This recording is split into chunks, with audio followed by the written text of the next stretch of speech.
안녕하세요. 산야초나라입니다. 산에 들어왔습니다. 오늘 소개할 부분은 봄철에 새순이 나오는 것은 모두 다 나물로 할 수 있다라고 사람들은 얘기하죠. 근데 그게 아닙니다.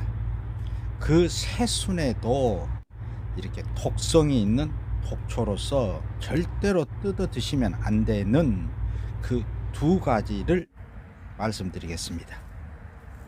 그 중에 하나는 이 화면에 보이는 바로 애기똥풀입니다. 자, 잎 모습입니다. 지친개하고 민들레하고 많이 혼동하는 경우가 많습니다. 이게 노란 찐, 애기똥 냄새 난다는 노란 찐이 나오죠.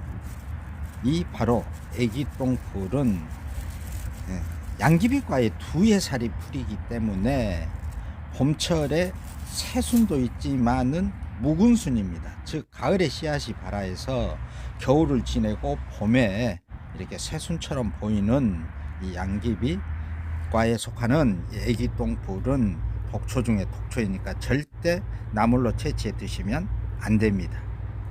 근데 약재로 사용할 때는 백골채라고 해서 전 세계 일종이 있습니다. 딱 종류가 한 가지입니다.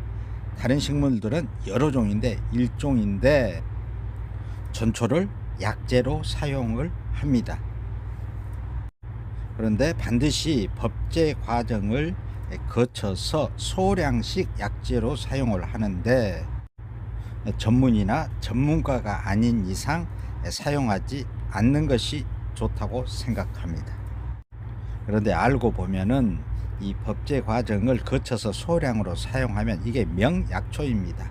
양귀비 같은 경우도요, 그 찐 조금 해갖고 뜨거운 물에 타서 먹으면 배 아픈데 배 아래에는 바로 즉방 낫죠. 이 바로 애기똥풀 또한 양귀비과에 속하는 그런 약초입니다.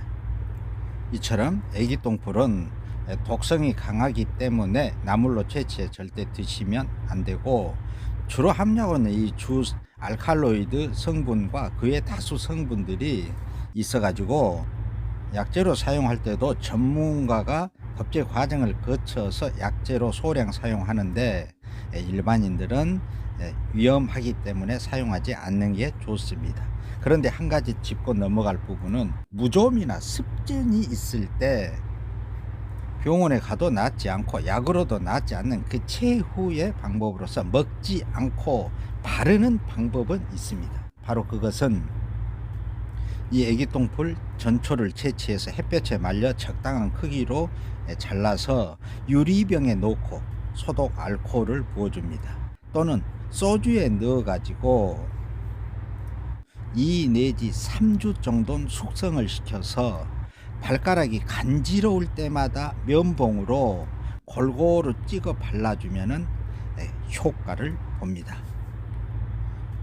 그리고 또한 이 애기똥풀은 각종 실험들에서도 암세포를 사멸시키고 면역세포를 생성시켜 주면서 항암 효과가 탁월한 그런 약초인데 반드시 법제 과정을 거쳐서 소량 사용해야 되고, 일반인들은 전문가와 상의 후 이용하시기 바랍니다.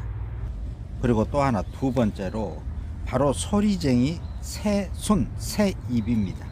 이 소리쟁이에는 초산이라는 독성 물질을 함유하고 있기 때문에 새순일지라도 전초 뿌리까지 이 초산이라는 독성을 함유하고 있어서 이 새순 나물로 해서 드실 때에도 반드시 데쳐내서 찬물에 2-3시간 이상 우려내서 요리해 드셔야 됩니다.